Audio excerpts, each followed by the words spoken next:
Friends, ಹೇಗಿದ್ದೀರಿ? ಎಲ್ಲರೂ ಚೆನ್ನಾಗಿದ್ದೀರಿ ಅಂತ ಅಂದ್ಕೊಂಡಿದ್ದೇನೆ. ಬನ್ನಿ ಇವತ್ತು ಡಿಫ್ರೆಂಟ್ ಸ್ಟೈಲಲ್ಲಿ ಮಿರ್ಚಿದು ಬೋಂಡ ಮಾಡುವ. ಮೆಣಸಿನಕಾಯಿಯ ಬಜ್ಜಿ ತುಂಬ ಅದ್ಭುತವಾಗಿ ಬಂದಿದೆ. ಬನ್ನಿ ಇದನ್ನು ಮಾಡೋದು ಹೇಗೆ ಅಂತ ನೋಡೋಣ.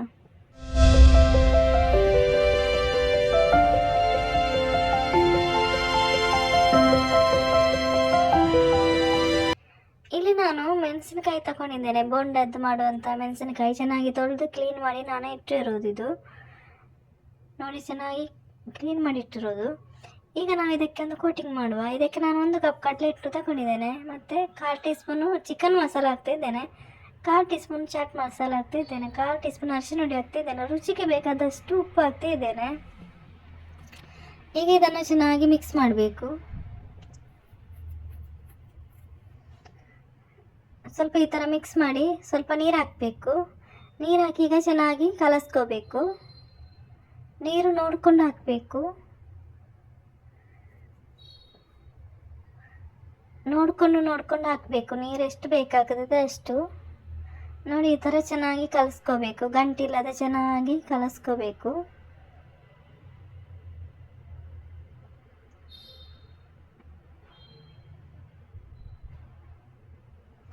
ಚೆನ್ನಾಗಿ ಮಿಕ್ಸ್ ಆಗಬೇಕು, ಗಂಟಿರಬಾರ್ದು. ಅದಕ್ಕೆ ಚೆನ್ನಾಗಿ ಹಿಟ್ಟನ್ನು ಚೆನ್ನಾಗಿ ಕಲಸ್ಕೋಬೇಕು. ನೋಡಿ, ಅದ ಬಂದರೆ ಸಾಕಾಗ್ತದೆ. ಆಯ್ತು, ಇದು ಕೋಟಿಂಗ್ ರೆಡಿ ಆಯ್ತು. ಇದು ಸೈಡಲ್ಲಿ ಇರಲಿ.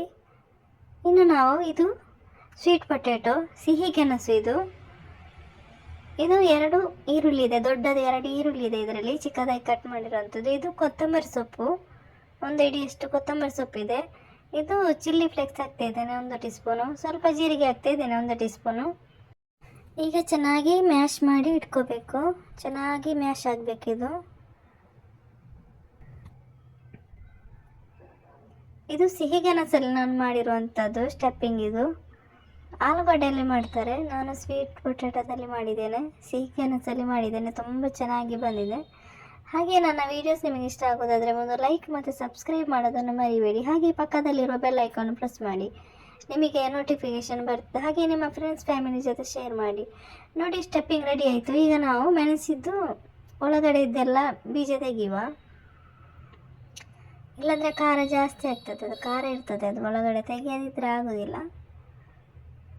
ಸ್ಟೆಪ್ಪಿಂಗ್ ಹಾಕಲಿಕ್ಕೂ ಕೂಡ ಆಗೋದಿಲ್ಲ ನಮಗೆ. ಇದೆಲ್ಲ ತೆಗಿಬೇಕು, ಒಳಗಡೆದೆಲ್ಲ ತೆಗಿಬೇಕು ಚೆನ್ನಾಗಿ.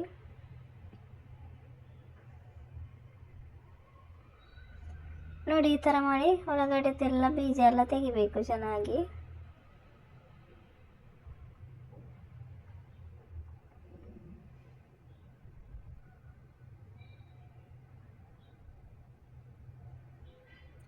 ತುಂಬ ಈಸಿಯಾಗಿ ತೆಗಿಬೋದು.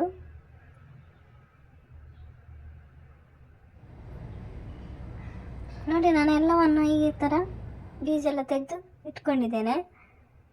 ಈಗ ಇದಕ್ಕೆ ನಾವು ಸ್ಟೆಪ್ಪಿಂಗ್ ಹಾಕಬೇಕು.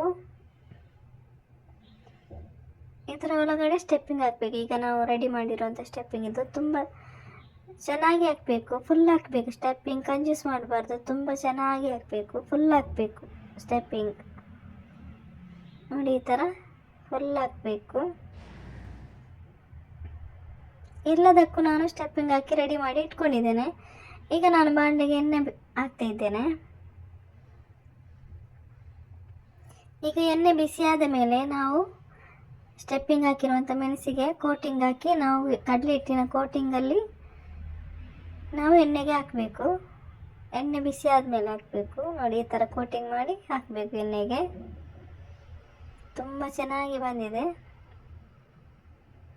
ತುಂಬ ಅದ್ಭುತವಾಗಿ ಬಂದಿದೆ. ಟೇಸ್ಟ್ ಅಂತ ಹೇಳೋದೇ ಬೇಡ, ತುಂಬ ಅದ್ಭುತವಾಗಿ ಬಂದಿದೆ. ಒಮ್ಮೆ ಟ್ರೈ ಮಾಡಿ. ನಿಮ್ಮ ಅನಿಸಿಕೆ ಅಭಿಪ್ರಾಯವನ್ನು ಕಮೆಂಟ್ ಬಾಕ್ಸಲ್ಲಿ ತಿಳಿಸಿ. ತುಂಬ ಚೆನ್ನಾಗಿ ಬಂದಿರುವಂಥ ಒಂದು ಮೆಣಸಿನಕಾಯಿ ಬಜ್ಜಿ, ಬೋಂಡ ಅಂತ ಹೇಳ್ತಾರೆ, ಬಜ್ಜಿ ಕೂಡ ಹೇಳ್ತಾರೆ. ತುಂಬ ಚೆನ್ನಾಗಿ ಬಂದಿದೆ, ಡಿಫ್ರೆಂಟಾಗಿ ಮಾಡಿರುವಂಥದ್ದು.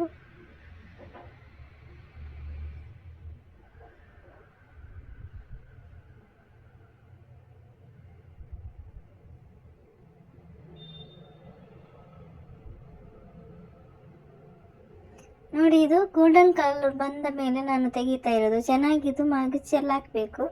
ಮಗಚಿ ಹಾಕಿ ಗೋಲ್ಡನ್ ಕಲರ್ ಬಂದ ನಂತರ ನಾನಿದು ತೆಗಿತಾ ಇರೋದು. ತುಂಬ ಅದ್ಭುತವಾಗಿ ಬಂದಿದೆ ನೋಡಿ, ಚೆನ್ನಾಗಿ ಬೆಂದಿದೆ. ಗೋಲ್ಡನ್ ಕಲರ್ ಬರುವ ತನಕ ನಾವು ಇದನ್ನು ಚೆನ್ನಾಗಿ ಬೇಯಿಸ್ಕೋಬೇಕು ಎಣ್ಣೆಯಲ್ಲಿ. ಅದ್ಭುತವಾಗಿ ಬಂದಿರುವಂಥ ಒಂದು ಮೆಣಸಿನಕಾಯಿ ಬಜ್ಜಿ ರೆಡಿ ಆಯಿತು. ತುಂಬ ರುಚಿಕರವಾಗಿ ಹೆಲ್ದಿ ಆ್ಯಂಡ್ ಟೇಸ್ಟಾಗಿ ಬಂದಿರುವಂಥ ಮೆಣಸಿನಕಾಯಿ bajji. Thank you for watching.